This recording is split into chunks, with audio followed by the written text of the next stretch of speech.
Клещ, укусивший ребенка в городском парке, не инфицирован. Об этом сообщили в управлении Роспотребнадзора Республики. Напомним, на прошлой неделе мальчика укусил клещ. После оказания медицинской помощи ребенка направили домой на амбулаторное лечение.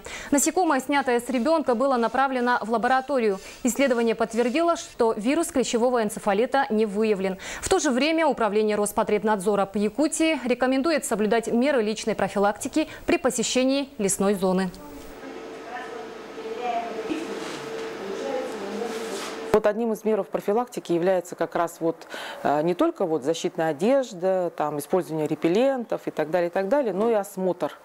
Причем осмотр и в лесу, и по приезду, и обязательно одежду, потому что он может забиться в складках одежды, и когда вы уже ничего не ожидаете, а этот укус, клещ может присосаться, получается, через 2-3 дня после уже прогулки. И обратить внимание на своих домашних питомцев, потому что клещи присасываются не только к людям, но и к животным.